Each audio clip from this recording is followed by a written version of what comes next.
Okay, so part two. Here we're going to continue talking about this first little pouch here. See, the next item I have here, I accidentally fall out. This is a double-edged safety razor blade. Obviously, it's kind of thin.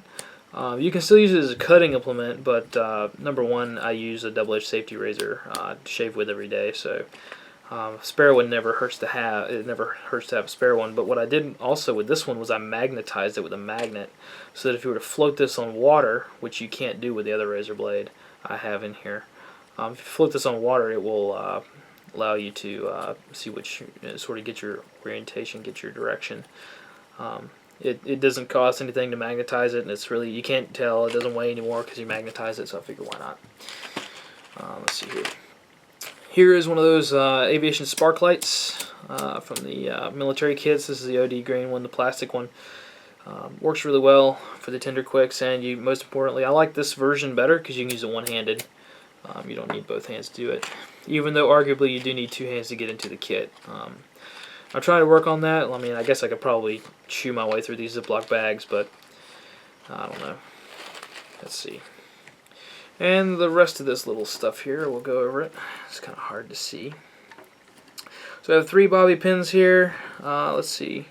2 safety pins that are put together. So they're clipped together in pairs. So I have 2 pairs of safety pins.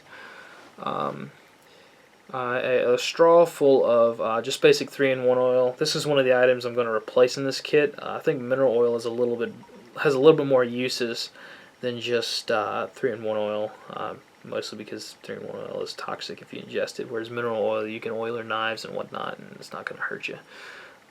But this stuff can be used to start fires and whatnot too, I guess. It's just one of those things I've had for years, and it hasn't leaked yet, so I figured it must be durable enough to keep in there. These are one of the two of the more surreptitious devices in this kit. This is a ceramic razor blade. It's a non-metallic razor blade, if you can believe that, and it was listed as being in one of the. This is one of the items that truly shows this is not your basic Red Cross survival kit. This is a military kit meant for survival, evasion, resistance, and escape. This is a pretty serious kit. So this is also a handcuff key that works pretty well. It's plastic, so it's not going to be set off any metal detectors. So I'll leave you to figure out uses on those on your own. So here we move on to the next little plastic baggie, which is 10 UCO stormproof matches. Now, one thing I should mention is that if you're going to put together these little match kits yourself with these plastic bags, make sure you put the striker facing away from the match heads. Just because these matches will go off if you put the match head, if they will strike themselves in your pocket. Which is not good, especially with these pretty substantial stormproof matches. Okay, moving on here, we have one of the more useful items in the kit. I've actually used this quite often, at least more often than everything else in the kit. This is one of the world's smallest base plate compasses.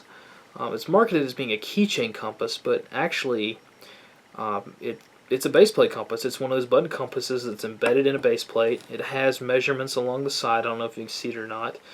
On each side, it's kind of hard for me to see, but it's clear. It's a straight edge, and it has a rotating bezel, so you could navigate with a map with this.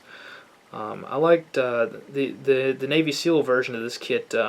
Just had the regular button compasses, but for some reason I just don't like those. There's really no way to navigate other than getting your general bearings. But this one's pretty substantial. You could actually navigate with this if you had a map, so that's why I like to keep it in there. It would be difficult, but you could do it. Let's see here. The next little baggie we have here is some more miscellaneous tools. None of this stuff's in any particular order. It's just how I was able to get it to fit in the kit. First item is a little mini photon in red. I think the official military kits have a shielded version of this keychain light, but this one works just as well. I had it, so I thought I might as well put it in there.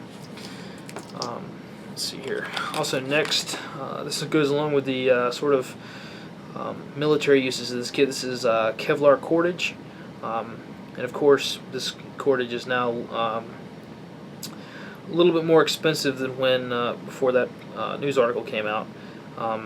But you can still find it. It's still not that expensive, but it has an insane amount of. It's a little bit better than paracord because it has an insane weightlifting ability.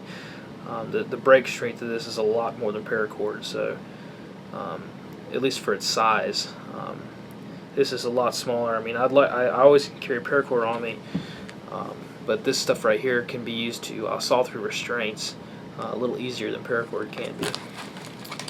Let's see here. Also have some threaded onto a bobbin and covered with electrical tape. I have some braided fishing line. I think it's a 15-pound test. It's a little thinner, a little lighter. You can use it to sew with as thread, which is coming up in a minute here. You can use it to sew as thread as well as fishing line. It's a little better than just having sewing thread alone. Here's one of the items that wasn't really on the list, but I thought that it really deserves to be in there. This is a pair of earplugs, disposable earplugs in their own little plastic bag. There's really a lot of different uses for earplugs. You can squish them down really flat. They fit in there perfectly, and you never know when you're gonna have to deal with really loud noises. So I thought that they would do pretty well inside there. Let's see. Also in this kit, I'm not going to take it out, but I have 3 zip ties and a wet fire cube, just because it fit in there, and it's a pretty effective fire starting method. Okay, so next is one of these trickery items that I I don't remember where I came up with it, but thought I might as well share it. This is one of those little mini star flash, I think is what they're called, signal mirrors. The smallest one I could find to put in here. I do carry a full-size one, 3x5 on me all the time, and it's in my backpack, but this kit needed a signal mirror, so I got the small one. You can get ones that are thinner, like paper thin, and they're metal, but I just like having the plastic ones. And additionally, because on the back I have some Solus tape.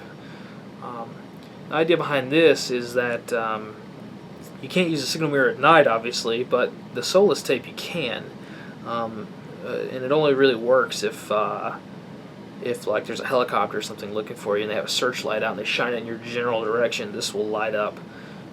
It's a lot. I mean, it weighs nothing. It takes up no space, and it gives you that just a little bit more edge. It gives you just a little bit better edge than what you had before. That's better than nothing. Additionally, I also have the Solus tape on the back of the lid of the container, a larger piece, and this sort of can be fastened into any sort of thing. So before we move on to the final tool packet, we'll take a short break and be back for part 3.